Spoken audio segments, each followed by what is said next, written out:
오늘 사도행전 19장 말씀을 통해서 에베소 교회의 탄생을 통한 교훈이라는 제목으로 말씀을 보도록 하겠습니다. 오늘 이제 이 사도행전 19장부터 사도행전 26장까지는 사도 바울의 3차 전도 여행의 여정 속에 있었던 이야기들을 우리에게 말씀해 주고 있습니다. 예수님께서 십자가에 죽으시고 장사되었다가 3일 만에 부활하셨습니다. 그리고 이 땅에서 40일을 부활의 몸으로 계셨습니다. 이 예수님이 십자가에 죽으시기 전 고난 받으신 시간으로부터 예수님이 부활하신 후에 3일 만에 부활하셨잖아요. 부활하신 후에 40일 동안 그 기간을 합해서 우리는 오순절이라고 이렇게 부릅니다. 이렇게 오순절이 이르렀을 때에 예수께서 다시 오시겠다고 약속하시며 승천하시게 됩니다. 그리고 승천하시며 마지막 남긴 말씀이 있는데 세 가지를 우리가 간략하게 볼 수 있는데, 첫째가 사도행전 1장 4절에서 5절에 보면 너희에게 약속하신 성령을 기다리라. 그리고 너희는 이제 성령으로 세례를 받으리라 그랬습니다. 그러니까 우리가 오늘 말씀에도 나오지만은 요한의 물로서 세례, 그러니까 율법에 의한 하나님의 율례에 의한 것들을 범죄한 자들이 그 구약 시대에는 제사 제도를 통해서 죄 사함을 그들이 그것을 회개하고, 그러니까 그 짐승을 가지고 성소에 들어가서 그 짐승을 잡고 그 짐승의 그 짐승을 이렇게 죽이면서 그리고 그 피를 취하며 가지고 고기나 그걸 취해서 이제 제사장에게 주면 제사장이 그것을 그 성막 안에서 제사하는 제사 제도를 통해서 그 죄를 사해 주시는, 하나님이 그것 제물을 피나 제물을 이렇게 흡양하심으로 그것을 사해 주는 이와 같은 의식을 가졌는데, 이제 이런 제사 제도의 이런 부분들이 온전치 못함으로 말미암아 이제 제사장 그룹이나 선지자 그룹이나 이런 바리새인 그룹들 앞에서 이제 이들이 자기들의 죄를 갖다가 이제 다 고백하고, 그리고 그 고백을 통해서 하나님 앞에 회개하는 이 과정을 통해서 바로 이 세례를 주는데, 이런 일들을 그 당시에 에세네파라고 하는 광야파, 그 광야파들에 의해서 이런 일들이 실질적으로 행하여지고 있었습니다. 바로 그 광야파에 속하는 요한도 바로 여기서 말하는 그 요한도 바로 이 세례 요한도 그 에세네파 광야파에 속하는 그러한 선지자, 마지막 선지자의 그룹에 해당하는 사람들이었습니다. 이렇게 해서 그 죄를 자기들 그 율법과 율례를 범한 것들에 대하여 그들이 그 죄를 알아면 그리고 그들에게 세례를 주어서 그 사람이 죄 사함을 받았다는 표징으로 이렇게 주었습니다. 물론 이제 이것이 신약에 와가지고는 예수 그리스도를 믿는 사람들에게 우리가 그 믿음의 표시로 예수와 함께 죽고 장사되었다가 다시 거기 물에서 올라옴으로써 부활을 의미하는 바로 그 의식을 가지고 우리가 세례를 베풉니다. 물론 오늘 말씀에 보니까 아볼로도 여기까지는 했던 겁니다. 그러니까 구약적 의미든 신약적인 의미의 거기 접근성 안에서 예수 그리스도를 믿기 때문에 예수 그리스도가 우리를 위해서 십자가에 죽으시고 장사되고 나를 위해 부활하셨다는 이 믿음을 믿습니까? 그렇게 믿으면은 그가 예수님을 영접하는 것으로 믿고 그에게 그 영접의 표시로 구원받은 표시로 바로 세례를 주었던 것입니다.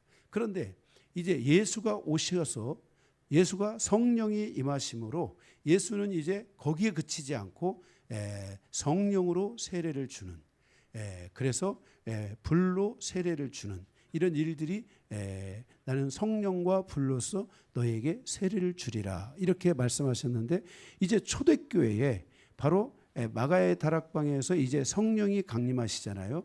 그러면 이제 예수님의 제자들을 중심으로 성령의 강림을 받은 모든 사람들은 바로 성령 세례를 받게 되는 겁니다. 이해되세요? 성령 세례를 거기서 받게 되는 거예요. 그리고 때로는 불을 받고 성령 세례를 받고, 이것은 사람이 하는 것은 아니겠지만은 하나님이 하시는 거겠지만은 성령이 우리 안에 실질적으로 이제 완벽하게 내주하셨다라는 것을, 물론 예수님을 영접하면 삼위일체 하나님이니까 예수님을 영접하면 하나님 아버지를 영접한 것이고 성령님을 영접한 것이지만, 실제 이제 성령 세례는 성령이 실질적으로 우리 안에 강림하여 가지고 강림한 그 불과 그 성령으로 강림하시는데, 강림하실 때 그 표가 뭐냐면은 바로 성령 세례의 표가 뭐냐면 바로 방언이라든지 예언이라든지 이런 성령의 접촉점, 이제 하나님과 나 사이에 실질적인 성령의 접촉점이 만들어지는 이와 같은 것이 바로 성령의 세례라고 할 수 있습니다. 바로 예수님께서 그 말씀을 하시는 겁니다. 너희가 이제는 성령을 기다리라. 성령을 기다리면 너희는 이제 성령으로 세례를 받을 것이다. 해서 우리가 성령 세례가, 우리가 그러니까 신앙생활을 하면서 많은 사람들이 예수 그리스도의 복음까지는 알지만 이 성령 세례를 몰라서 그가 성령으로 살아가는, 우리의 삶이 성령으로 살아가야 되거든요. 예수님이 그러셨거든요. 내가 너희를 떠나가는 것이 너희에게 유익한 것은 내가 가면 너희에게 새로운 보혜사, 바로 두 번째 예수님도 보혜사시잖아요. 내가 새로운 보혜사 성령을 보내주리라. 그래서 그것이 너희에게 유익하고 그것을 통해서 너희는 더 큰 하나님의 일을 하게 될 것이다. 이렇게 말씀하셨잖아요. 그래서 우리는, 성도는 기본적으로 성령을 통해서 살아가는 삶의 모습이 있어야 됩니다. 그래서 우리가 성경에 보면 말씀 충만, 성령 충만 이런 것들을 구하라겠잖아요. 그래서 우리가 이렇게 구하면서 성령으로 살아가야 되는데 바로 그 출발점이 너희에게 있을 것이다. 그게 이제 예수님의 첫 번째 승천하시면서 남긴 말씀이고요. 두 번째는 1장 11절에 하늘로 승천하신 그 모습 그대로 다시 오시겠다고 약속했습니다. 그래서 예수님의 재림이 있을 것이라는 것을 예수님께서 말씀하셨습니다. 세 번째가 사도행전 1장 8절에 오직 성령이 너희에게 임하시면 너희가 권능을 받고 예루살렘과 온 유다와 사마리아와 땅끝까지 이르러 내 증인이 되리라 라고 말씀하고 있습니다. 바로 이 사도행전은 바로 이 점진적 복음의 확장, 이것을 우리에게 기록하여 주고 있는 것이 사도행전의 말씀입니다. 그래서 1장에서 7장은 예루살렘을 중심으로 복음을 증거하는데 그 중심에 베드로와 요한이 있었습니다. 사도 요한. 사도 요한은 유대인에게 복음을 전하는 일도 했지만 마지막 이방인 교회들을 두루두루 다 사도 바울이 교회를 세우고 가면 바로 이 사도 요한이 가서 그 교회들을 다 이렇게 양육하고 세우면서 그 교회를 안정시키는 이런 사역들을 한 사도가 바로 사도 요한이잖아요. 그래서 바로 이 1장에서 7장은 베드로와 사도 요한에 의한 유대인 예루살렘에서 복음을 전하는 것이었고, 그리고 8장에서 12장은 이제 유대를, 이제 예루살렘을 더 넘어서서 이제 그 유대라고 하는 이 예루살렘은 유대의 그 안에 속한 곳이지 않습니까?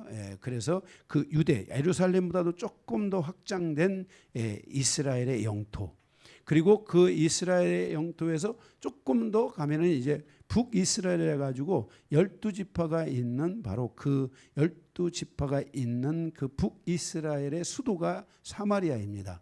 그래서 바로 그 사마리아 지역에 이르러 가지고 복음을 전하는 내용들입니다. 그러니까 예루살렘과 온 유대와 사마리아와 이렇게 말씀하시잖아요. 그래서 복음이 바로 이렇게 성령의 그 성령 세례, 성령 강림의 역사와 함께 복음이 이렇게 확장되어 가는 것을 말씀합니다. 그 중심에 베드로와 요한과 야고보 사도가 최초의 순교자시죠.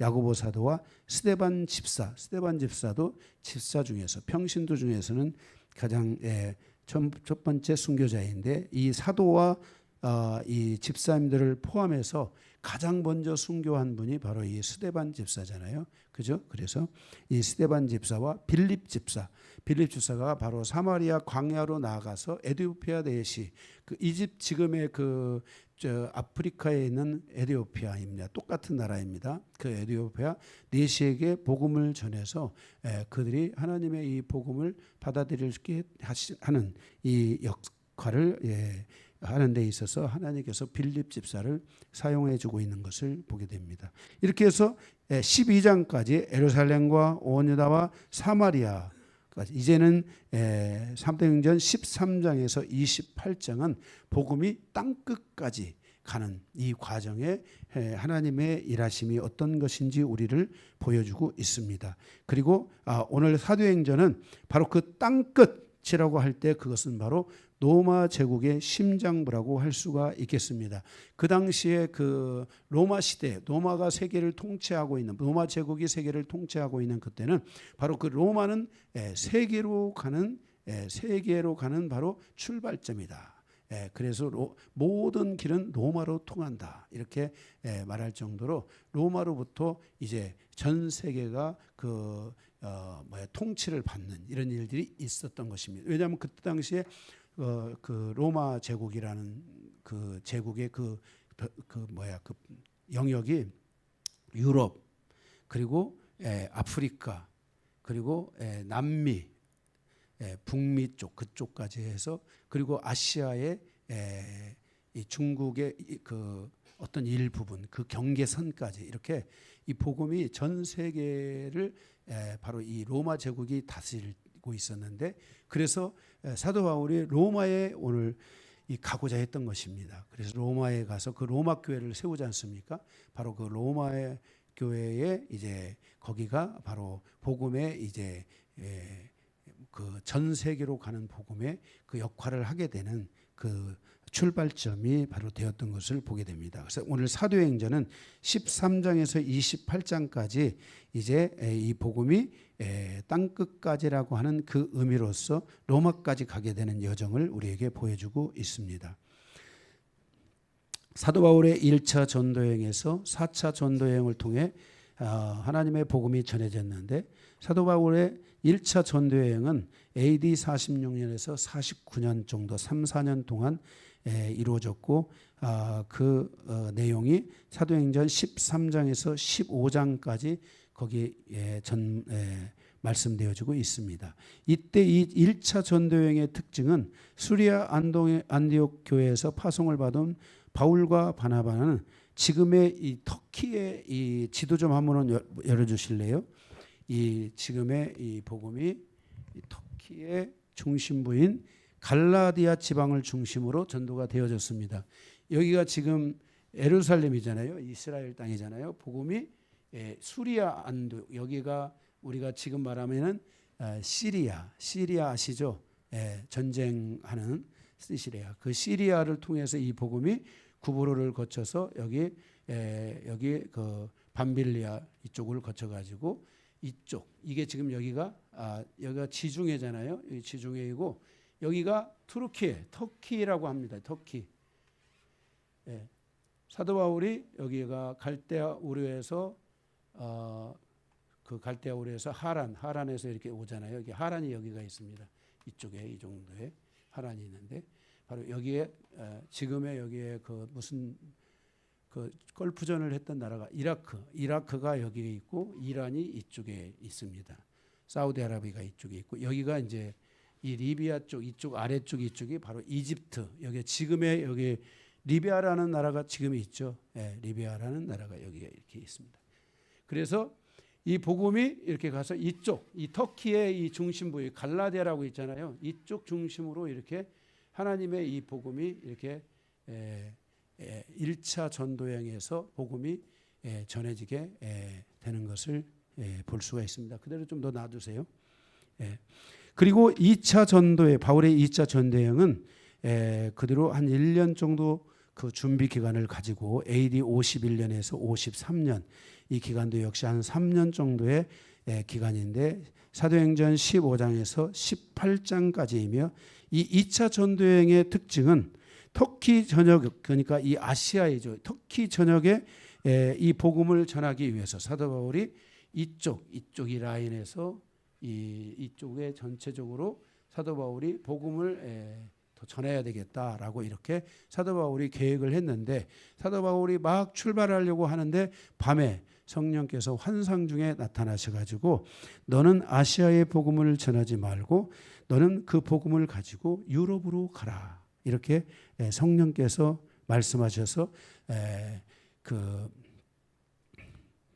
사도 바울이 이제 이쪽 이 드로아라고 있죠. 드로아 무슨, 제가 이거 지난번에도 생각이 안 났는데, 트로이의 목마가 바로 있었던 그 역사의 장소가 여기입니다. 그래서 여기 드로아를 거쳐가지고 이쪽으로 해서 여기 빌립보로 이렇게 해서 빌립보, 그 다음에 데살로니가, 빌립보, 데살로니가, 베레아, 이쪽 물론 암볼리나 아볼로니아나 이런 거 다 거쳐서 가는 거죠. 이렇게 가가지고 사도 바울이 이쪽에 와서 여기 고린도, 이 아덴 이쪽 이르기까지, 이쪽 지역까지 이렇게 쭉 와가지고 이쪽 지역에 이르기까지 사도 바울이 복음을 전하는. 그래서 여기는 이제 우리가 여러분들이 유럽 여행을 가보시면 알지만은 바로 이쪽에서 이제 이쪽이 다리가 있습니다. 이쪽 다리를 건너서 이렇게 가게 되면은 바로 이쪽이 이제 유럽의 첫 관문지에 해당하는 겁니다. 그래서 유럽이 이쪽으로 가면 있죠. 여기 이탈리아, 뭐 프랑스 다 거기 옹기종기 다 모여 있잖아요. 그 유럽은요. 그래서 바로 그렇게 복음이 이제 전해지게 되는, 이것은 이제 여러분들이 이거는 뭐 어떤 성경의 이야기가 아니고 성경의 이야기와 함께 이것은 역사적인 이야기이고, 역사가 어떻게 이 복음과 함께 흘러갔는지에 대한 것들을 우리에게 가르쳐 주고 있는 말씀이라고 우리가 할 수 있겠습니다. 바로 이렇게 2차 전도여행의 바로 이 과정을 통해서 하나님의 이 복음이 이제 전해지게 되고, 그 과정에서 1차 전도여행에서 갈라디아 교회, 갈라디아서 있죠. 바로 그 교회가 세워졌고, 2차 전도여행을 통해서 빌립보 교회, 데살로니가 교회, 고린도 교회, 바로 빌립보서, 데살로니가서, 고린도서, 성경에 보면 이런 책들이 있잖아요. 바로 이러한 성경의 말씀들이 바로 이때 이 교회에 세워졌고, 이 교회에 이 서신들이 보내어졌다는 것을 우리는 알 수 있습니다. 그리고 오늘 본문에서 시작되는 사도 바울의 전도 여행은 이 2차 전도여행이 끝나고 나서 사도 바울은 바로 이어가지고 쉬는 시간이 없이 바로 사도 바울이 이제 AD 54년에서 58년에 걸쳐가지고 약 4, 5년 동안, 이게 3차 전도 여행의 기간이 사도 바울에게는 상당히 길었다는 것을 알 수 있어요. 그리고 우리가 아는 대로 길을 수밖에 없는 것이, 일단은 에베소에서 약 2, 3년을 보내잖아요. 그죠? 에베소 교회, 그 에베소의 그곳에 가서 이 복음을 전하는 이 과정에서 사도 바울이 시간을 많이 보내게 되지 않습니까? 그래서 바로 이 3차 전도 여행에서 이제 에베소 교회를 중심으로 해서 사도행전 18장에서 26장까지 이제 이 복음을 전하게 되고, 그리고 나서 이제 사도 바울이 그 여러 서신에서 말한 것처럼 로마로 가고 싶고 계속 로마를 가고 싶다는 이 말을 하게 되는데, 이제 결국은 이제 이 오늘 말씀에서도 로마로 가고 싶어하는 사도 바울의 그 간절함을 알려주고 있어요. 그 로마를 가고 싶은 이유는 로마에 가서 마지막 자기 그 복음을 전해야 된다는 이 마음의 부담을 그가 가지고 있었던 것 같습니다. 그리고 이제 결국 사도 바울이 4차 전도여행에서 예루살렘에 가가지고 예루살렘에서 투옥된 상태에서 이제 그 사도 바울이 로마로 가게 되죠. 그죠? 로마를 이제 배 타고 로마를 가다가 풍랑을 만나는 이런 일들이 있지 않습니까? 그래서 결국은 사도 바울이 로마로 가게 되고, 그 로마에서 투옥돼 가지고 거기서 결국은 이제 순교하게 되는데, 사도 바울이 그 로마에 투옥됐던 그곳, 바로 그 밑에 카타콤이라는 것이 있었죠. 기독교인들의 성지, 무덤이라고도 하죠. 그들이 그곳에서 그 카타콤에서 300년을 살았는데 로마로부터 그게 발각되지 않고 정말 복음을 그곳에서 지키며 예배하며 죽은 자들은 그 카타콤이라는 뜻이 거기에 그 묘소이라는 거기에 파가지고 이렇게 그 한 사람 딱 들어갈 수 있도록 파가지고 거기에 사람들을 안장을 하고 하는 이런 일들이 바로 이 로마의 그 바티칸궁이라고 하죠. 그 지금 현재 이탈리아의 로마 바로 거기에서 그 하나님의 역사, 기독교의 역사가 숨쉬면서 진행된 이런 일들이 있게 되는데 바로 그때 이런 첫걸음, 이러한 역사의 그 출발점 이런 역할을 감당했던 사람이 바로 이 사도 바울이고 사도 바울에 의해서 로마 교회가 세워지게 되고 로마 교회에 로마서를 보내서 바로 그들의 믿음의 그 뼈대를 정확한 믿음의 체계를 잡아가는 이러한 그 일들을 하게 되는데 성경에서 가장 계시가 깊은 두 책이라고 있다고 하면은 그것은 바로 사도 요한의 요한복음과 요한계시록, 요한일서 이런 것들이 있는가 하면 사도 바울의 에베소라든지 바로 로마서, 그 중에서도 로마서는 많은 역대 신학자들에 의해서 가장 많은 그 책의 그 깊이 서기 그러니까 주석을 달아놓은 책 중에 하나가 바로 이 로마서지 않습니까? 바로 그 로마서가 바로 그 이 로마행을 통해서 세워진 로마 교회에 보내진 서신이라는 것을 알 수 있습니다. 이 3차 전도행의 특징은 터키의 서쪽에 위치한 아시아와 유럽을 중심으로 하나님의 복음을 전했다는 것입니다. 그러니까 이 서쪽으로 여기에 그 수도인 그 이쪽 정도의 수도인 앙콜라가 있죠. 그다음에 여기에 그 어디입니까? 이쪽인가 여기에 이쪽에 여기에 그 뭐죠? 그 터키의 유명한 이스탄불이 여기가 있죠. 이게 이제 이쪽 그리스인데 그리스와 이 터키를 중심으로 해서 그 오스만 제국이 이 그리스를 다 통치해 가지고 600년을 지배하게 됩니다. 그리고 이제 1920 몇 년인가 1900 몇십 년에 이제 다시 이제 그 독립을 하게 될 때 여기가 이스탄불인가 되죠. 다리로 이렇게 건너는데 우리나라 여기에 이스탄불이 있네요. 여기로 건너가는데 여기 이곳이 이 전체의 땅의 3%인가 됩니다. 그런데 이 이스탄불과 유럽과 여기 3% 여기는 이스탄불 3%는 여기는 저기죠. 유럽이죠. 그 터키가 그 유럽의 3%의 땅을 가지고 있는 거예요. 그래서 그 무슨 뭐지 그 유럽 그 가입국에 포함된 겁니다.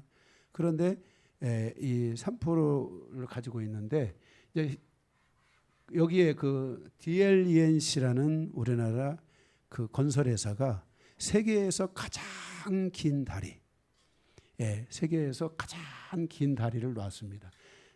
그래서 여기 다리가 나와져 가지고 원래는 한 6시간을 가야 되는 거리를 10분 15분 만에 이렇게 건너갈 수 있도록 그렇게 다리를 놔서 우리나라가 얼마나 정말 위대한 국가인지 세계에 우리나라의 그 영향력이 없는 곳이 지금은 없습니다. 그 정도로 우리나라가 대단한 나라입니다.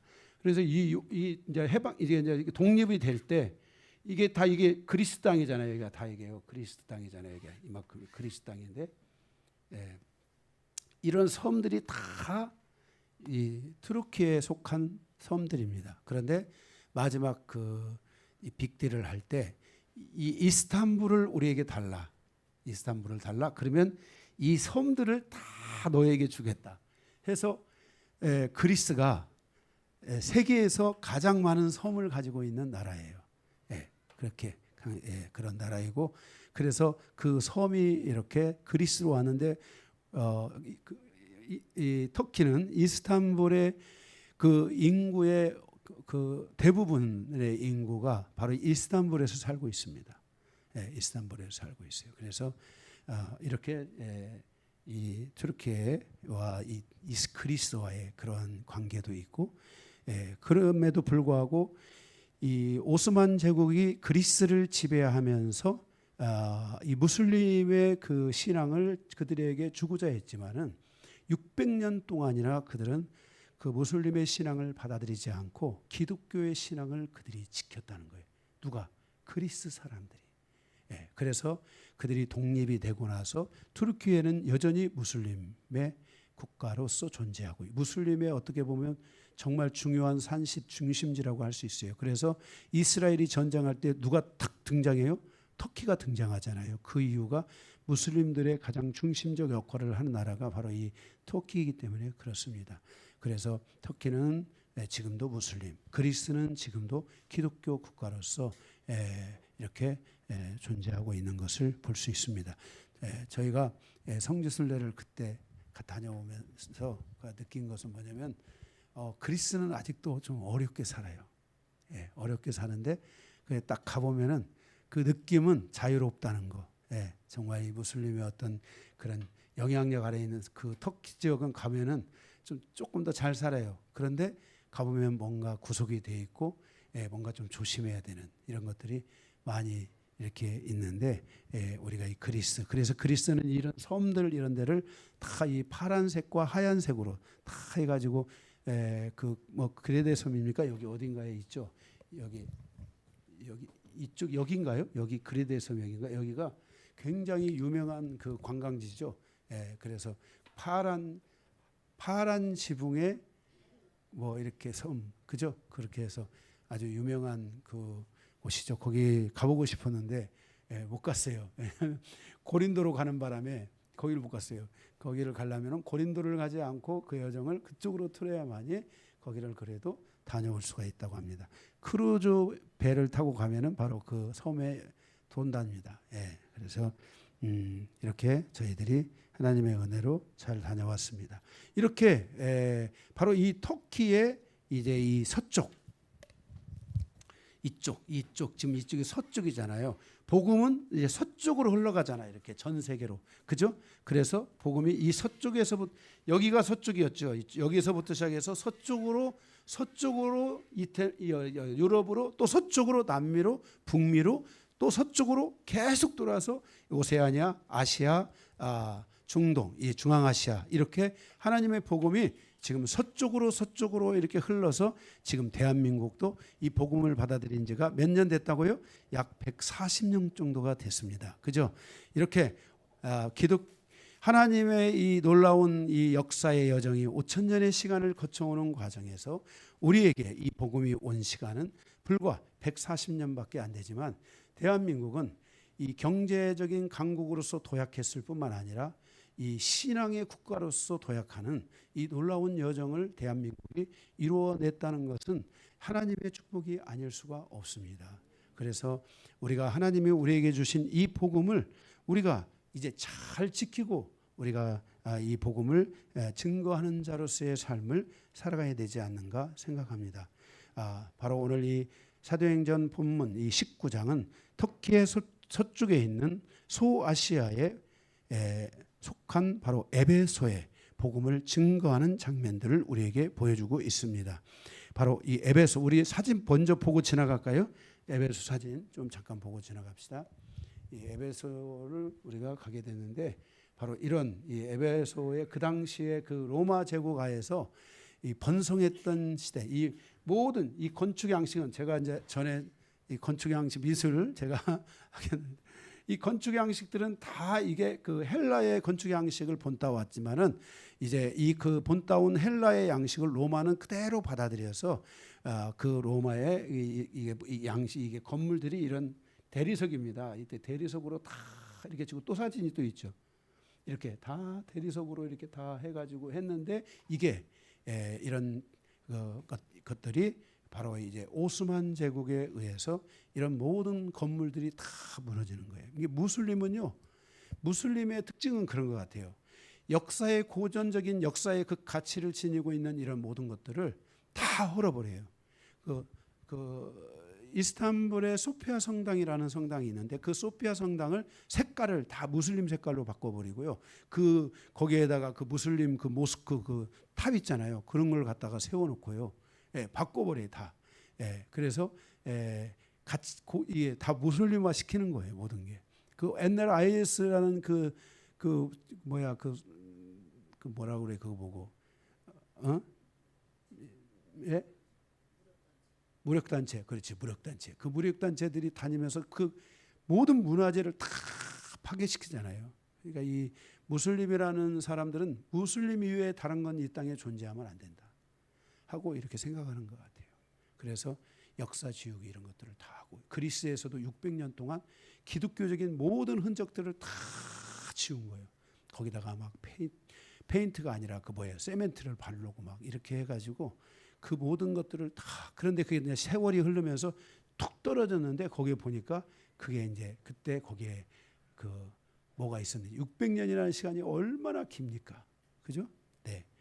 바로 이렇게 과정에서 우리는 이제 이 아까 봤던 그 에베소라는 지역에 바로 그 많은 이제 그런 성전들이 지워지게 되고 거기에서 우상 숭배를 하게 되고 이런 일들이 있게 됐는데, 바로 이 지역에 이제 사도 바울이 복음을 들고 가서 복음을 전하는 그 내용들이 오늘 말씀에 있습니다. 오늘 그 말씀을 세 개의 대칭 나눠서 간단하게 좀 보도록 하겠습니다. 첫 번째는 에베소 교회의 탄생 그리고 성령 세례를 통한 교훈입니다. 1절에서 7절에 보면 성령 세례에 대한 부분은 예수님께서 이미 우리에게 교훈하여 주신 내용입니다. 성령 세례 요한은 율법을 통해서 자신의 죄를 회개한 사람들에게 물로써 세례를 주었습니다. 그리고 세례 요한을 통해 죄사함에 대한 확증으로 바로 그 세례를 받은 것입니다.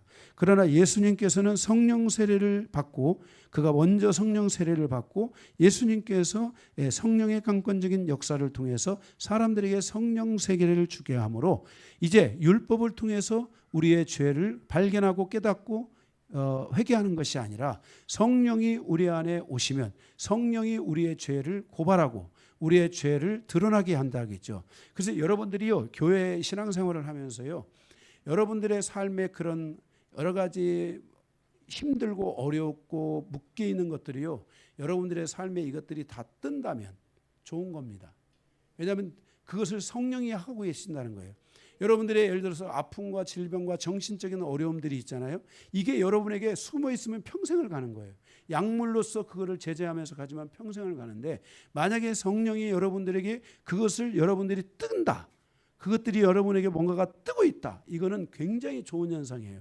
예? 이게 꾸정물통에 많은 것들이 있는데 그걸 걷어내야지 맑은 물이 되잖아요. 가라앉혀 놓으면 그대로 있는 거잖아요. 그런 것처럼 성령님이 무슨 일을 하시냐면은 우리의 내면에 오셔서 불과 그 성령의 기름 부심을 통해 우리의 죄와 우리의 악과 우리의 영적인 묶임과 우리의 상처와 이런 것들을 성령이 드러내는 거예요. 그러니까 여러분들 안에 성령의 역사, 성령으로 살아갈 때 여러분들이 치유가 이루어지고 진정한 회복이 이루어지는 거예요. 아멘. 예, 이런 은혜가 성령의 역사를 통해서 이루어지게 된다라는 것을 말씀하고 있습니다. 그래서 우리에게 성령 세례가 반드시 필요하다는 것입니다.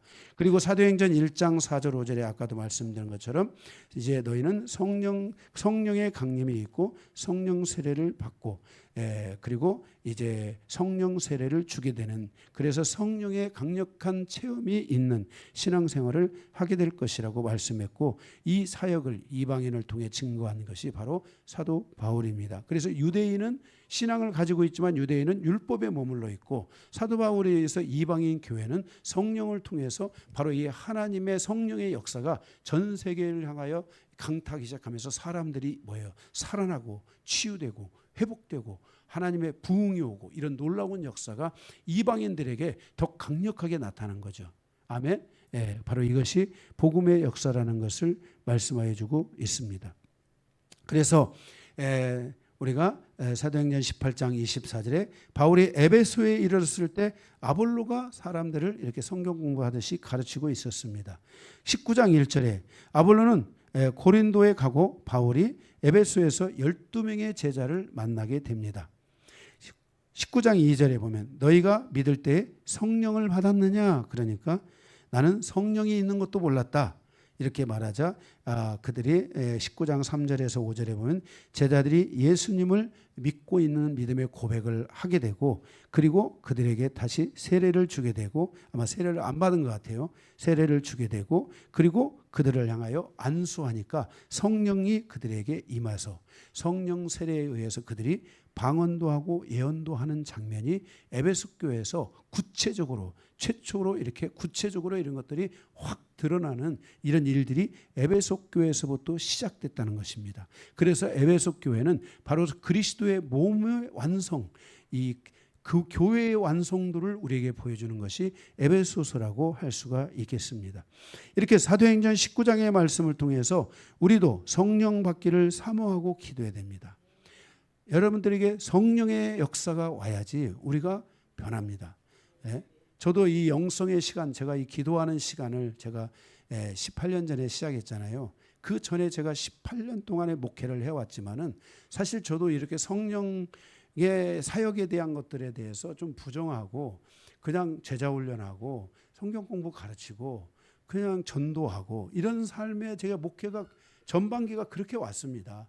그렇게 오다가 제가 하나님 앞에 기도하는 시간을 가질 수밖에 없는 기도의 시간을 제가 이제 10년 깊게는 한 7년에서 10년 정도를 제가 정말 올로 기도하지 않습니까? 그렇게 해서 기도하는 시간을 통해서 하나님의 성령의 강력한 역사들이 우리에게 있어야 된다는 것을 하나님이 가르쳐 주셨고 그 성령의 역사에 의해서 바로 이제 저도 방언이 터지고 이런 여러 성령에 대한 경험들을 우리가 하게 됨으로써 제 안에서 강력한 치유들이 이루어졌습니다. 그래서 제가 26가지인가 26가지인가가 저에게 하나님의 역사가 이 성령의 체험을 통해서 일어나게 된 것입니다.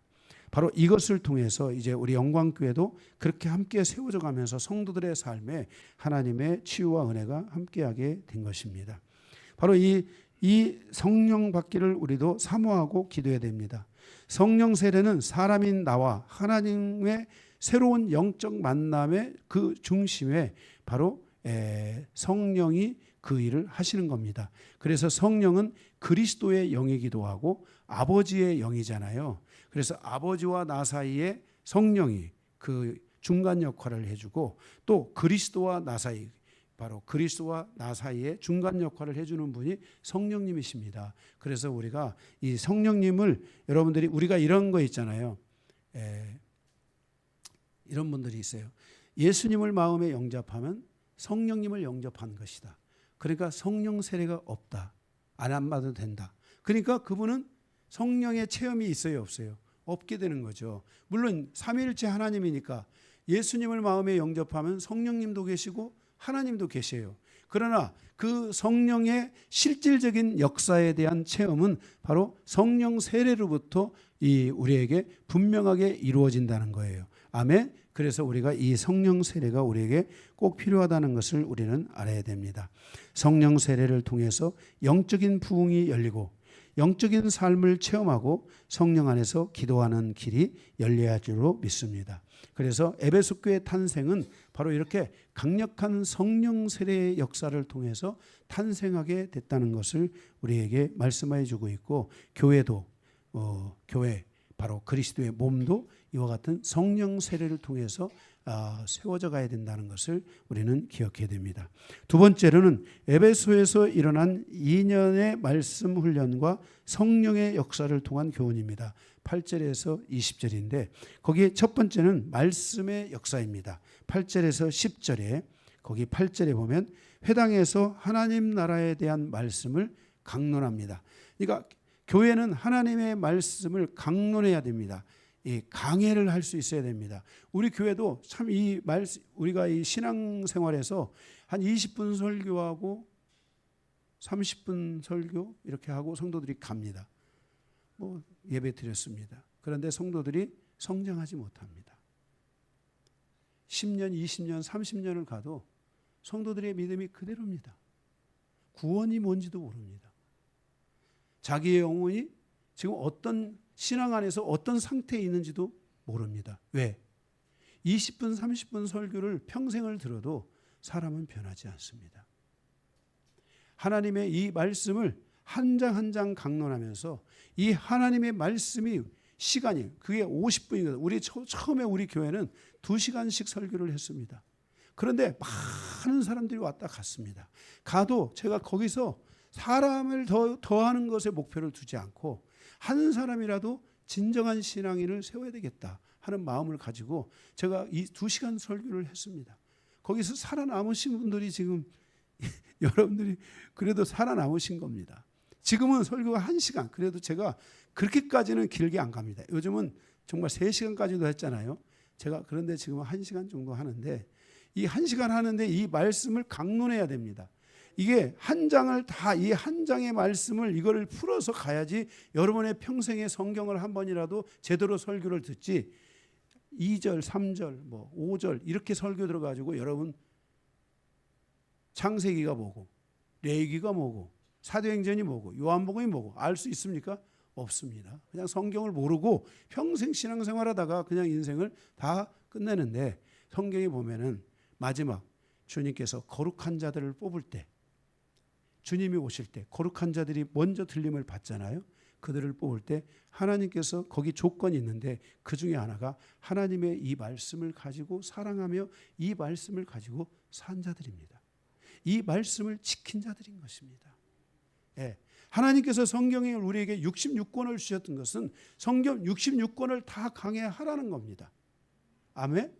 그렇지, 성경을 부분적으로, 여러분들 혹시 여기에서 여러분들이 나는 성경에 예를 들어서 창세기부터 요한계시록까지 그 중에 나는 하나, 뭐 가장 짧은 빌립보 대장, 빌립보가 뭐다 말할 수 있습니까?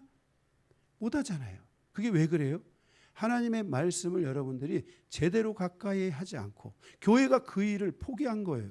교회가 사람들을 더 채우고 사람들이 빨리 왔다가 빨리 가게 하고 이런 것에 집중하다 보면은 교회는, 사람들은 성장하지 않습니다. 그래서 기독교 역사가 지금 140년인데 기독교 역사의 가장 흥왕의 시기는 지금이 아닙니다. 기독교의 가장 큰 흥왕의 시기는 바로 1900년대부터 시작해가지고 순교의 시대를 거쳐서 약 1970년, 정말 보릿고개와 같은 그 일제 30년의 고통과 보릿고개와 그 고통의 시간을 오면서 우리나라의 최초의 1988년에 올림픽이 열리잖아요. 바로 그때까지가 기독교의 가장 흥왕의 시기고 믿음이 있었던 시기고, 그때 사람들은 그 일터를 위해, 삶을 위해 다 기도원에 가서 기도하고 그렇게 살았습니다. 하나님의 인도함을 받고자 그렇게 살았습니다. 예, 이게 진정한 신앙입니다. 그래서 여러분들이 정말 여러분들이 이왕이 신앙생활을 하는 거, 저는 여러분들이 진정한 신앙생활을 해야 되고, 저 뭐 말씀이 짧아지고 그래요. 저도 짧게 하면 좋죠. 그냥 빨리 그만 끝내고 가면 얼마나 좋겠어요. 그래서 저도 좀 빨리 66권 다 강의 끝내고 그 다음부터는 이제 저도 한 20분 30분만 하면 해보려고 해요. 정말 간단하게 할 수 있습니다. 말씀을 핵심적으로 간단하게 조금만 하면 여러분들이 어떤 부분에 은혜가 될지는 모르지만 성장은 하지 않습니다. 이 하나님의 말씀을 여러분들이 정말 이 데살로니가 교회처럼 이 유럽의 교회들이 말씀을 사랑했던 거예요. 빌립보 교회, 그리고 이 데살로니가 교회, 베레아 교회, 고린도 교회에 이르기까지, 그리고 에베소 교회에 이르는 이 여정이 사도 바울이 전도 여행의 가장 핵심적인 지역이에요. 거기서는 사도 바울이 1년 6개월을 가르치고 2년 3년을 말씀을 가르치면서 갔는데, 특별히 그 중에서도 이 에베소 교회 가장 정열을 가지고 2년에 3년간을 이 복음을 가르쳤는데, 이 복음이 전 세계에 영향력을 미치는 놀라운 여정으로 이어졌다는 거예요. 그 여정의 파할 효과가 뭐냐면 말씀의 역사였던 거예요. 응? 예. 9절에 보면 회당에 있는 유대인들이 바울이 전하는 말씀을 비방했습니다. 그러나 바울은 거기에 굴리지 않고 그들을 다시 두란노 서원이라는 곳에, 9절에 두란노 서원에 가서 그들을 향하여 날마다 말씀을 가르친 거예요. 날마다 말씀을 가르쳤는데 10절에 그 사도 바울이 2년 동안을 그곳에서 강론하고 이렇게 말씀을 전했는데, 거기서 결실이 나타나기 시작했는데 10절에 보면 아시아에 사는 유대인이나 헬라인들이 다 주의 말씀을 듣더라. 놀랍지 않습니까? 얼마나 많은 사람들이 그 말씀을 들었는지, 이 말씀의 역사가 전 세계를 향하여 가는 놀라운 원동력이 바로 여기서 일어난 겁니다. 이 전 세계 70억 인구를 향하여 이 하나님의 복음이 전해지는데, 지금 여기 이제 제가 2월 달에 가게 되면은 이제 라오스라는 국경지대에 가게 되는데, 거기에 목사님들 10명 안수하기 위해서 제가 이제 노회장이니까 거기에 가게 됩니다. 그런데 거기 가게 되는데 그 사람들이 거기서 복음을 전해가지고 거기에 몇백 개의 교회가 세워지고 약 5만 명의 그리스도인들이 거기서 생긴 겁니다. 그 산속에서 사람들이 복음을 듣고요. 이런 마지막에 이 복음의 역사가 지금 그렇게 계속 복음은 멈추지 않고 하나님의 놀라운 역사를 향해서 가고 있는 거예요. 거기에 바로 그 메콩강 근처에 그 방콕에 바로 그 시골에 7천 명의 그런 그 크리스찬 학교가 있습니다. 7천 명이라는 어린아이들이 거기서 하나님 말씀을 접하고 공부를 하면서 그렇게 양육되고 키워지고 있습니다. 이런 하나님의 이런 일들의 역사에 하나님께서 대한민국을 사용하고 있는 거예요. 선교사들을 통해서 많은 이들을 통해서 하나님이 이 놀라운 사역들을 하고 있는 거예요. 그 사역의 중심에 대한민국이 있는 거예요. 얼마나 대단합니까 이게. 그리고 그때 그 복음이 에베소에서 그렇게 전했는데 대한민국이 이렇게 강력한 기독교의 역사를 가져왔던 것 중에 하나가 대한민국 사람들은 머리가 좋아가지고 공부하기 좋아합니다. 그래서 대한민국의 초대에는 사경회라는 것이 있었어요. 말씀 공부. 저도 신앙생활 초기예요. 저는 신앙생활을 제가 1900 우리 저기 강기도 목사가 1988년생이니까 제가 그 전에 신앙생활을 시작했는데 통행금지가 있었어요. 그런데 통행금지가 있는데 12시에 통행금지인데 12시 넘어서까지 그때 가서 성경보를 하고 다니는 거예요. 시간이 없으니까. 그렇게 하고 그렇게 말씀을 공부해야 돼요. 하나님 말씀의 역사는 놀라운 역사예요. 말씀이 나를 치유하고요. 결과적으로 성령의 역사가 나를 깨운다면은 그 말씀이 나를 치유하고 말씀이 나를 완성하고 말씀이 우리의 일터와 기업을 축복하시기 시작하고 말씀에 흥황하는 곳에서 하나님의 그 축복이 흥황하는 역사가 나타나게 되는 거예요. 그러니까 여러분들이 말씀의 목숨을 걸라 이 말이에요. 네? 말씀의 목숨을. 저도 말씀의 목숨을 걸고 살아가는 사람이에요. 한 사람이라도 제대로 일어날 때 하나님의 역사가 일어나는 거예요. 기적적인 역사들이 여러분에게 일어나야 돼요. 네, 일어나야 돼요. 그래서 십부리에는 비유를 보게 되면 사탄은 우리가 이 말씀을 듣지 못하도록 해요. 사탄이 계속 우리의 생각을 통해서요, 이 말씀을 못 듣게 해요. 그런데 이 하나님의 말씀을 잘 들으면 일어나는 일들이 세 가지가 있어요. 첫째는 마태복음 13장의 말씀해 보니까 말씀을 잘 들으면 말씀이 100배, 60배, 30배의 결실을 거두게 한대요. 둘째로는 히브리서 4장 12절에 보니까 우리의 혼, 정신적인 세계를 치유하고 우리의 영을 열어주고 관절과 골수, 몸의 건강을 지켜주고 마음과 생각과 그 모든 뜻이 쓸데없는 것으로 흩어지지 않고 중심을 탁 잡고 하나님이 기뻐하신 하나님의 뜻을 향하여 일관성 있고 분명한 경쟁력을 갖춘 사람으로 살아갈 수 있도록 우리를 인도해 준다는 거예요. 말씀. 셋째로는 이 말씀을 들으면 믿음이 생기고 그 믿음이 강해지면 여러분을 통해서 믿음의 역사가 일어난다는 거예요. 여러분의 인생에요, 이 믿음의 역사가 나타나야 돼요. 여러분을 위해서 내가 살 수 없어요. 여러분의 인생은 누가 살아야 돼요? 여러분이 살아야 되는데 그 여러분이 살아가야 되는 여러분의 인생에 뭐가 와야 되냐면 바로 이 믿음이 와야만이 이 믿음이 나를 강건하게 만들고 그리고 믿음의 역사를 일으키게 되는 것이에요.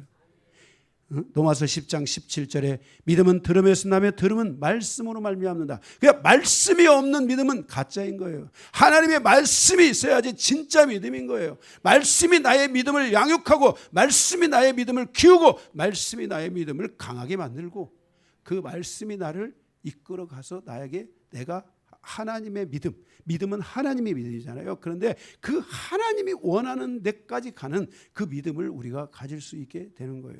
이게 바로 말씀의 역사인데 바로 이 말씀의 역사가 바울이 둘라노 서원에서 2년 동안 말씀을 가르치면서 에베소 지역 전체에 복음을 통해 영향력을 받게 되고 많은 사람들이 예수를 믿고 믿음이 강해지기 시작하고 삶의 변화가 일어나므로 하나님의 축복의 역사가 바로 이 에베소 지역을 중심으로 덮기 시작했고 이 복음의 역사가 다시 유럽으로 가서 이 복음의 역사가 아시아에까지 올라와서 대한민국에 이르는 이 시간까지 하나님의 놀라운 역사를 일으켰다는 거예요. 하나님은 우리에게 믿음을 주실 때 보이는 성경을 주셨어요. 이 성경을 주셨다는 걸 알아야 돼요. 우리가 이 하나님의 말씀을 가까이 하지 않고 내 삶의 존재가 혁명될 수 없어요. 그러나 말씀을 가까이 하는 사람은 처음 된 자가 나중되고 나중된 자가 처음 된다는 것처럼 우리 안에 영적인 혁명이 일어나게 만드는 것이 하나님의 말씀이에요. 이 말씀이 여러분에게 믿어져야 돼요. 내가 너를 축복한다 그럴 때 여러분이 믿어져야 돼요. 여러분의 인생을 여러분의 힘으로 살아가는 것이 아니라 하나님께서 나에게 너를 축복한다 그랬는데 그 말씀이 믿어지면 그 말씀을 붙잡고 가는 그에게 하나님의 축복이 이루어지는 거예요. 이게 살아계신 하나님의 역사인 것이에요. 이 말씀에 여러분에게 위대한 역사가 일어나기를 갈망하셔야 돼요. 제가 저의 목회의 새로운 2기 시작될 때 하나님의 이 말씀이 저를 붙잡았고 그 말씀이 붙잡혀지면서 저희 아내를 살리고 저희 큰아들, 저희 작은아들을 살렸어요. 이 말씀은 우리의 가정에 기적을 일으키는 놀라운 역사가 된 거예요. 여러분 하나님의 말씀을 소중하게 생각하십시오. 말씀을 모르는 자가 아니라 말씀을 아는 자로 신앙생활하시기를 주님의 이름으로 축복합니다. 가로 2번 두 번째로는 성령의 역사입니다. 바로 성령은 우리를 진리 가운데 말씀 가운데로 인도해 가시는 분이잖아요. 성령 이 말씀의 역사는 성령의 역사로 이어지면서 이 말씀이 능력을 입는데 성령을 통해 능력을 입는 거예요. 바로 이 말씀 우리에게 이 두 개의 날개가 있다면은 하나는 말씀의 날개와 하나는 이 성령의 날개예요. 그러면 이 말씀의 날개를 탄 사람이 성령을 통해서 기도하게 되면 바로 나는 거예요. 이렇게. 날아요 이렇게. 예? 아까 뭐 비상이라는 말을 했지만은 독수리가 하늘을 쳐서 나가는 것처럼 나는 거예요. 이게. 우리의 인생은 날아야 돼요. 내 인생의 삶에 어떤 과정에서 있었든지 간에 우리는 하나님의 뜻으로 사단이 주는 무기, 사단이 주는 것으로 나는 자가 아니라 하나님이 주신 것으로 나는 자가 돼야 돼요.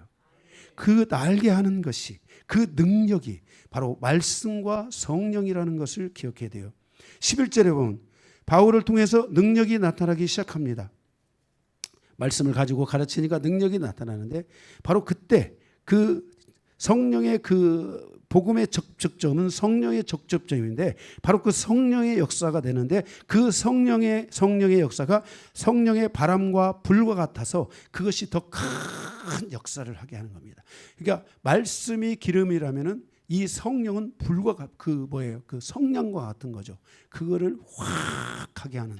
그래서 여러분들이 말씀을 가지고 있는데 성령의 역사가 여러분에게 쭉 올 때 여러분들의 삶의 그것들이 바로 이 전진을 이루게 되는 놀라운 역사로 여러분들 안에 나타나게 된다는 것입니다. 그래서 사도 바울이 바로 이 말씀을 기록했잖아요. 그리고 이 말씀을 강론하잖아요.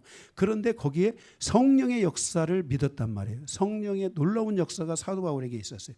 사도 바울이 다메섹 도상입니까? 거기를 가는데 성령이 오셔서 사도 바울을 깨우잖아요. 사울아 사울아 어찌하여 네가 나를 핍박하느냐. 그때 그 들려준 음성이 바로 그리스도의 영, 성령의 역사신 거예요. 아버지의 영, 바로 성령의 역사셨던 거예요. 거기에 사도 바울이 완전히 뒤집혀가지고 사도 바울이 그때부터 이제 원래 사도 바울은 공부에는 이거예요. 공부는 이거. 거기에다가 성령의 불이 붙으니까 어떻게 됐어요? 그냥 확 바람처럼 막 번져가는 거죠. 불처럼 막 전 산을 다 태우는 불처럼 막 번져갔던 것이에요. 바로 이런 성령의 여러분들이 역사가 여러분들이 기도로도요. 조용조용 기도할 수 있어요. 하나님 아버지 오늘도 우리에게 은혜 주심을 감사합니다. 오늘도 하나님의 뜻대로 살아가 하나님의 살아갈 수 있도록 도와주셔서. 그런데 여러분이 이렇게 기도하는데 거기다가 여러분들이 만약에 성령의 역사를 통해 방언 같은 것이 더해진다. 그러면 이 기도가 불이 타는 거예요. 그래서 이 순복음교회 계열들이 바로 이 성령이나 이런 것들이 굉장히 그 밝잖아요. 그래서 거기가 부흥이 되고 그 성도들이 다 축복을 받고 하나님의 역사를 일으키는 그 대한민국의 주역들이 될 수밖에 없었던 이유 중에 하나가 말씀을 그 뒤에 이제 조 목사님이 말씀을 붙잡는데 그 말씀에 성령의 이 불이 붙으니까 막 거기서 타버린 거예요. 응? 아무것도 못 배운 사람들이 막 거기서 하나님의 말씀에 막 놀라운 역사가 일어나고 막 그들이 막 구역장이 되고 막 그들이 막 하나님의 역사를 이렇게 가는데요. 하나님 그들은 하나님의 일을 하지만 하나님은 그들을 위해 일하셨던 거예요. 그들의 기억과 일터와 삶들을 축복하시기 시작했던 거예요. 이게 대한민국이에요. 대한민국의 이 역사를 대한민국은 말씀도 가지고 있는데 성령도 가지고 있어요. 어떤 데는 가보면요 말씀은 있는데 성령이 없고 어떤 데는 또 뭐예요? 성령은 있는데 말씀이 없는 데도 있어요. 그런데 대한민국은 바로 이 말씀과 성령을 같이 가진 나라예요. 그래서 대한민국이 이 마지막 때에 이 복음을 위해 하나님의 영광을 위해 쓰임받고 있는 이유 중에 하나라는 것을 기억해야 돼요. 그래서 사도 바울이 이렇게 이 말씀을 믿고 성령을 인도함을 따라서 나가니까 막 병이 고쳐지고 악귀가 떠나게 되고 이게 바로 뭐냐면 성령께서 그 사람을 자 여기 예를 들어 여기 병든 사람이 한 사람이 있다고 합시다. 그런데 이 병든 사람이 병이 고쳐지고 눈이 떠야지 하나님을 믿을 거 아니에요. 하나님 앞에 왔는데 말씀을 전하니까 좋은 거예요. 그런데 거기에 막 성령이 가셔가지고 막 성령이 그 사람을 막 치유하니까 이 사람은 야 하나님 대단하시구나 눈이 번쩍 떠가지고 그래서 나도 열심히 나도 하나님의 말씀을 공부해야 되겠다. 그래서 공부해가지고 이 성령의 역사는 이와 같이 한 사람의 그 영혼을 이게 뭐예요? 회복시키고 깨우는 이 접촉점의 역할을 하고 있는 거예요. 아멘. 그래서 우리는 늘 성령의 스파크가 일어나야 돼. 성령 충만. 자동차가 스파크가 안 일어나고 자동차가 갈 수 있어요, 없어요? 자동차가 어마어마한 힘이 있잖아요. 자동차가 기름도 있잖아요. 자동차가 뭐 여러 가지 다 있잖아요. 그런데 그 이만한 초크 하나, 그 스파크를 이끄는 초크 하나에 자동차가 시동이 걸려야 가지요. 성령은 우리의 삶에 그와 같은 이 시동을 걸어주는 거예요. 그래서 그 증거로 방언도 하고 예언도 하지만 그것이 목적이 아니에요. 성령이 우리를 인도하는 목적은 우리를 진리 가운데로 인도해요. 여러분이 말씀을 볼 때 그 말씀이 성령에 의해서 폭발이 일어나야 돼요. 여러분들이 기도를 할 때 그 기도의 성령에 의해서 그 기도가 폭발하는 역사들이 일어나야 돼요. 이렇게 우리의 삶은 성령은 이와 같은 놀라운 일을 하는 거예요. 그래서 악귀도 떠나가는 거예요. 15절 거기 보니까 많은 사람들이 이렇게 귀신들이 축사되니까 거기에 14절에 보니까 유대인들 중에 제사장 스게의 그 7 아들이 있는데 그것을 보고 야 우리도 좀 마귀를 한번 쫓아보자 해가지고 내가 거기서 스게의 아들들이 가가지고 거기서 말한 거예요. 내가 바울이 전파하는 예수의 이름으로 명하노라 귀신은 떠나갈지어다. 그러니까 이 귀신이 거기서 갑자기 싹 살아나가지고 하는 말이 15절에 악귀가 대답하여 이르되 내가 예수도 알고 바울도 알거니와 너는 누구냐? 너는 누구냐 그런 거예요. 야 귀신이 다 알아요. 귀신이 다 알아. 속일 수가 없는 거예요. 예? 그래서 16절에 악기 들리는 사람들이 오히려 유대인들이 마우설사와 제사장들의 아들들을 공격하여 이 사람들의 몸을 상하게 하고 이 사람들이 거기서 옷이 홀라당 벗겨져 가지고 도망을 가는 귀신들이 아주 이 사람들을 우습게 보는 일인 거예요. 귀신은 누구를 우습게 보느냐? 말씀이 없는 사람을 우습게 보는 거예요. 말씀이 있는 사람은 귀신의 역사가 사라지는 거예요. 그래서 나는 정말 정신적으로 힘들다. 조현병이 있다. 이런 분들은 첫 번째 기도로서 워밍업을 하게 한 다음에 말씀을 계속 듣게 하면요. 그 어둠의 영들이요. 나도 모르게 정말 싹 사라져요. 이거는 우리 교회에서도 제가 그동안 다 그렇게 증거하고 하나님의 역사가 그렇게 일어나는 거예요. 그래서 이렇게 우리의 삶이 하나님과 살아가는 삶이 실질적이어야 돼요. 그래서 18절에 보니까 이러한 역사로 인해서 그래서 17절에 에베소에 사는 유대인이나 베다니들이 이 일을 알고 두려워하여 예수의 이름을 높이게 되고 18절에 믿는 사람들이 많아져서 자신의 행위에 대한 죄를 시인하게 되고 19절 마술을 하던 많은 사람들이 그 책을 불살라서 다 버리고 예수를 믿게 된 거예요. 그런데 그 책을 다 불살랐는데 그 당시에 그 책값이 은 5만 드라크마라 그랬어요. 은 5만. 여러분 지금처럼 우리가 생각하는 이런 책 이런 게 아니에요. 그 당시에 책은 고급 종이로 해가지고 가죽 종이다 써가지고 정말 그 책은 너무나 중요하고 그 책 하나를 구하려면 얼마나 힘든지 몰라요. 그런데 그 책값이 은 5만 드라크마인데 은 한 드라크마는 한 사람의 하루 노동비예요. 그러니까 하루 노동비를 15만 원으로 잡으면은 곱하기 50을 하게 되면은 75억이에요. 예수 믿고 예수의 복음을 듣고 누구예요? 그 사람들이, 마술사들이 그 책을 한꺼번에 불살하는데 그 책의 값이 75억을 불살아버린 거예요. 그러니까 이 에베소에서 얼마나 하나님의 이 말씀에 강력한 역사가 나타났는지를 우리에게 보여주는 거예요. 그러니까 사도 바울이 2년 동안 있으면서 그 에베소가 그냥 뒤집혀 버린 거예요. 그게 20절, 이와 같이 주의 말씀에 힘이 있어 흥왕하여 세력을 얻게 되었다라고 말씀하고 있어요.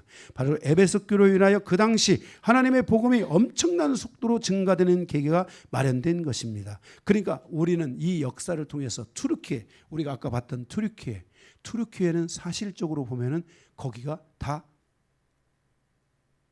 기독교적인 하나님의 은혜가 있었던 땅인 거예요. 그런데 거기에 무슬림이 들어와서 기독교의 그 역사를 싹 다 갈아엎은 거예요. 그러니까 우리가 정말 로마 시대의 그 AD 500년에서 1000년, 1000년에서 1500년이라는 이 중세 이 기독교의 역사가 얼마나 많은 잘못을 했는지, 얼마나 많은 하나님의 영광을 드러낸 게 아니라 가렸는지, 그 결과로 무슬림이 생겨난 겁니다. 그래서 정말 이 오스만 제국이라는 것이 그래서 탄생한 거예요. 기독교를 말살하는 그 정책을 통해서. 정말 이것은 가슴 아픈 일이 아닐 수가 없습니다. 우리는 오늘 이 에베소 교회에 일어났던 이 역사, 이 말씀의 역사와 성령의 역사, 이것이 얼마나 우리의 신앙에 중요한 것인지를 다시 한번 깨닫고, 나도 말씀의 은혜를 달라고, 나도 성령의 세례를 달라고, 그래서 성령에 의해서 실질적인 치유가 일어나고 말씀에 의해서 내 인생이 흥황하는 역사가 일어나게 해달라고 우리가 기도할 수 있는 이와 같은 간절한 기도와 사모함이 있어야 될 줄로 믿습니다. 마지막 세 번째, 데메트리오의 반란과 복음에 대한 저항이 주는 교훈입니다. 21절에서 41절인데 21절에 보면 에베소 교회의 역사로 말미암아 사도 바울의 그 지경, 이 복음의 지경이 이제 이 마게도냐와 아가야는 유럽이잖아요. 이 유럽에까지 복음화가 되기 시작했습니다. 그러니까 전에는 복음을 전했는데 이 복음의 실질적인 역사는 바로 이 에베소에서의 역사로부터 드디어 그 유럽에 가서 복음을 전했잖아요. 그 복음의 역사가 이제 드디어 에베소 교회를 중심으로 이 유럽에 더 크게 번성하는 그 역사가 이루어지게 됐다는 것입니다. 그래서 이 복음을 가서 이제 더 전하니까 유럽의 교회들이 더 성장하게 되는 것입니다. 그러면서 사도 바울이 말하기를 나는 이제 예루살렘을 거쳐 로마에까지 가서 복음을 전하고자 기도하는 장면이 나옵니다. 이렇게 22절, 이제 이렇게 유럽 쪽에 복음이 더 점점 더 이제 복음화가 되어지고 많은 나라와 그 도시들이 사람들이 예수를 믿게 되자 바울 사도가 디모데와 에라스도를 마게도냐로 보내서 바로 그곳에 복음을 갖다가 이제 그들이 하나님의 말씀을 더 깊이 가르침을 받고 제자들로 설 수 있도록 디모데를 보게 됩니다. 거기 에라스도를 같이 보내는데요. 이 에라스도는 로마서 16장 23절에 로마 교회를 세우는 멤버 중에 하나였던 것 같습니다.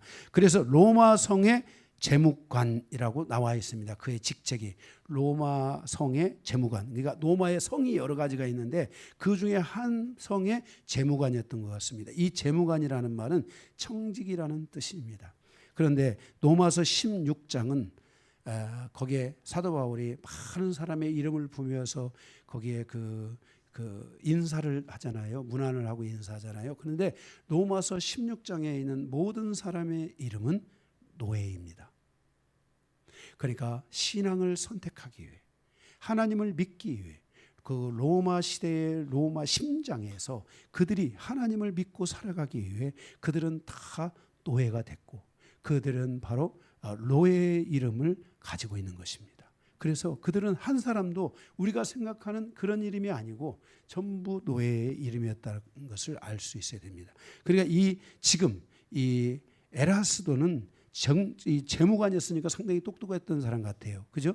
이 재무관이라는 것은 재정을 다 총괄하고 관리하는 사람이잖아요. 그래서 그런 사람이었는데 아마도 그는 노예 신분이었지 않는가, 우리가 이렇게 추측할 수 있겠습니다. 바로 이 어쨌든 간에 이 말씀에 능한 디모데와 이 재무관리에 능한 이 에라스도를 보내서 바로 이 유럽, 이 빌립보, 데살로니가, 고린도, 베레아 이 지역에 가서 이제 뭐예요?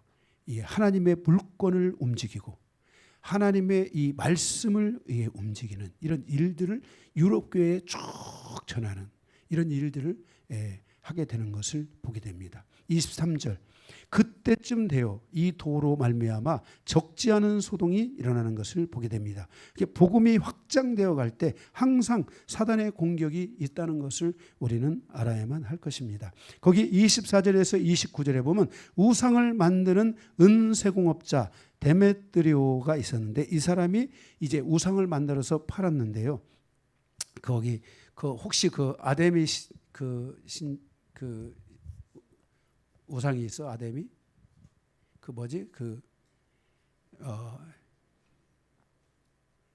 여신상. 이게 아데미 여신상이잖아요. 이게 아데미. 이런 이제 신상을 만들어 놔 가지고 이것뿐만 아니라 여러 개의 그런 신상들을 만들어서 이걸 파는 거예요. 그러면은 이 사람들이 이것을 사 가지고 가정으로 가져가는 거예요. 그래서 가정에 지금의 예를 들어서 동남아권에도 가면은 개인적인 그런 우상의 섬기는 것들이 있거든요. 바로 그때 당시 유럽도 바로 이 아세나 이상을 집에다 갖다 놓고 그 앞에 가서 절을 하고 그 앞에 가서 복을 빚고 이 아세나 신 다산을 기원하고 이런 일들을 이들이 하는 거예요. 그러니까 이들이 대리석으로 그것은 대리석이 많은 곳이라서 대리석으로 저는 우상을 만들어 가지고 그거를 이제 파는 거예요. 파는데 저게 얼마나 비쌌겠어요. 그 당시 생각해 보세요. 대리석 그거 갖다 만들어 놓으니까. 그래서 거기서 만들어 가지고 그 사람들을 하는 거예요. 어떤 사람들은 그 사람들이 있었죠. 그 대리석을 우상을 만드는데 그 일에 세공업자나 이런 가지고 그게 사도행전 10몇 장인가 거기서 그런 얘기 있잖아요. 그거 하다가 예수 믿고 나서 구원받아서 이 사람이 주인이 이 사장이 직원이 지금 갑자기 예수 믿고 나서 자기가 그 우상 만드는 걸 그만하고 예수 믿으니까 바울을 공격하는 이런 일들이 있었던 것처럼 여기는 이제 지금 사장이 지금 갑자기 분노가 일어난 거예요. 데메트리오라는 이 사장님이 우상을 만들어서 팔았는데 이게 예수 믿는 사람들이 이 에베소에서 많아지기 시작하면서 사람들이 우상을 안 사가는 거야 이게. 이걸 사가야 되는데 안 사가기 시작하는 거야. 그래서 이 사람이 거기서 소동을 일으키는 거예요. 그래서 그는 여기 24절에서 29절에 보면은 바로 그 생업이 위협을 받게 되자 폭동을 일으키는데 그는 아데미 여신이 모독을 받고 있다. 이렇게 말하는 거예요. 아데미 여신이 모독을. 그 말은 무슨 말이에요? 아데미 신상을 사가는 사람들이 없어졌다. 그러니까 뭐예요? 사람들이 아데미 신을 섬기지 않는다. 믿지 않는다. 이런 막 소동을 일으키는 거예요. 그래서 사도 바울과 그들을 위협하는 거예요. 30절에서 34절에 보니까 이러한 소동이 2시간 동안 계속된 거예요. 막 이 사람이 데메트리오라는 사람이 이 사람이 막 그냥 거기서 흥분을 해가지고 막 2시간 동안이나 막 하면서 막 사도 바울과 그 일행을 막 공격을 그렇게 했던 거죠. 그런데 35절 41절에 그러나 사도 바울의 친구 중 한 사람인 아는 사람 중에 한 사람인 거기 서기관이 지혜롭게 개입하여 소동을 진정시키고 법적인 절차를 따르라고 권고합니다. 이는 하나님의 복음이 사회적, 경제적 구조 안에서 침투하여 세상과 우상을 의지하며 살아가는 어둠의 물권을 막고 또한 세상의 만물을 헐어버리고 하나님의 물권의 강물이 국가와 도시와 사람들의 가정과 일터로 흐르게 하는 놀라운 일로 이어지고 있다는 것입니다. 전에는 우상으로부터 먹고 살았는데 이것들을 다 하나님이 차단시켜버리고 이제는 그 물질에 그 인격을 주지 않고 그 하나님의 축복이 그 땅에 이제 이 에베소를 중심으로 해서 유럽에 이 세계에 하나님의 물권이 하나님의 축복의 물권이 흐르게 하는 이 놀라운 역사들에 대한 흐름이 바로 여기서 이루어지는 거예요. 그래서 여기 재무관이 있는 거고 그들이 하나님의 물권을 움직이는 거예요. 여러분 우리가 이 세상을 살아가면서 사단이가 주는 물건이 아닌, 세상이 주는 물건이 아닌 하나님의 물건이 흘러가는 마지막 때일수록 우리의 물질에는 어둠이 더 강하게 역사한다는 사실을 알아야 됩니다. 정말 주님이 언제 오실지 모르는 시대를 살아가는 우리는 하나님께서 우리의 물건을 열어주시도록 말씀에 흥하고 성령에 충만한 이와 같은 역사가 우리에게 이루어지도록 해야 할 줄로 믿습니다. 사랑하는 성도 여러분, 대한민국이 어떻게 이렇게 정말 경제적 강국이 됐다고 생각합니까? 세계가 인정하는 전압적인 강대국 6위, 지금 아시아권에서도 맨 위에 상위 그룹에 속해 있는 GDP를 기록하고 있는 한국, 전 세계에 K자가 들어가는 그러한 K파, K푸드, 뭐 정말 K가 들어가면 요즘은 세계가 다 지금은 대한민국을 인정하고 있습니다. 그 유명한 트럼프 대통령마저도 우리는 코리아를 좋아한다 이렇게 얘기를 했잖아요. 그래서 한국이 이게 그 경제적인 이 놀라운 역사들, 이 모든 역사의 흐름 안에 뭐가 있다고 생각합니까? 바로 이 믿음이 하나님의 역사가 있었던 것입니다. 선교사님들이 한국에 들어와서 제일 먼저 한 것들이 학교를 짓고 병원을 짓고 이런 여러 가지 것들을 하는데 거기를 통해서 하나님의 역사가 이 말씀과 함께 이 성령의 역사와 함께 꽉 불붙듯이 일어나기 시작한 것입니다.